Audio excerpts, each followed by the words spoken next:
రాజకుమారుడు సినిమా యావరేజ్గా ఆడింది. నెక్స్ట్ యువరాజ్ సినిమా ఇది కూడా యావరేజ్గానే ఆడింది. నెక్స్ట్ వంశీ కూడా మహేష్ బాబు కెరీర్లో యావరేజ్గానే ఆడింది. నెక్స్ట్ మురారి ఇది మాత్రం సూపర్ హిట్ ఆడింది. నెక్స్ట్ టక్కరి దొంగ అప్పుడు జేమ్స్ బాండ్ సినిమా ఇది కూడా బాగానే ఆడింది. తర్వాత బాచి ఇది యావరేజ్గానే ఆడింది. తర్వాత వచ్చేసిన నాని ఇది కూడా ప్రయోగాత్మక చిత్రం యావరేజ్గానే ఆడింది. నిజం సినిమాకి నంది అవార్డు వచ్చింది, కాకపోతే సినిమా యావరేజ్గానే ఆడింది. ఒక్కడు ఇది మాత్రం మహేష్ బాబు కెరీర్ మలుపు తిప్పింది. నెక్స్ట్ అర్జున్ ఇది కూడా యావరేజ్గానే ఆడింది. నెక్స్ట్ అతడు ఇది సూపర్ హిట్ ఆడింది త్రివిక్రమ్ డైరెక్షన్లో. నెక్స్ట్ పోకిరి ఇది మహేష్ బాబు కెరీర్లో biggest super hit film.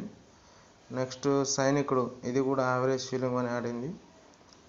Next దూకుడు ఇది super hit cinema Srinu Vaitla డైరెక్షన్లో. నెక్స్ట్ కలేజా త్రివిక్రమ్ డైరెక్షన్లో యావరేజ్గానే ఆడింది. నెక్స్ట్ అతిథి ఇది కూడా యావరేజ్గానే ఆడింది, ఫ్లాప్ అనే చెప్పాలి ఒక విధంగా. Next businessman Puri Jagannadh డైరెక్షన్లో చాలా అద్భుతంగా ఆడింది. నెక్స్ట్ సీతమ్మ వాకిట్లో చెట్టు మల్టీ స్టారర్ సూపర్ హిట్ ఆడింది. సుకుమార్ డైరెక్షన్లో వచ్చింది 1 యావరేజ్గానే ఆడింది. నెక్స్ట్ శ్రీను వైట్ల డైరెక్షన్లో ఆగడు యావరేజ్గానే ఆడింది, ఫ్లాప్ అనే చెప్పాలి ఒక తీరుగా.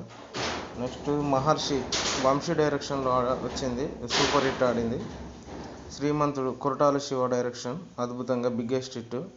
నెక్స్ట్ గుంటూరు కారం త్రివిక్రమ్ శ్రీనివాస్ డైరెక్షన్ బాగానే ఆడింది.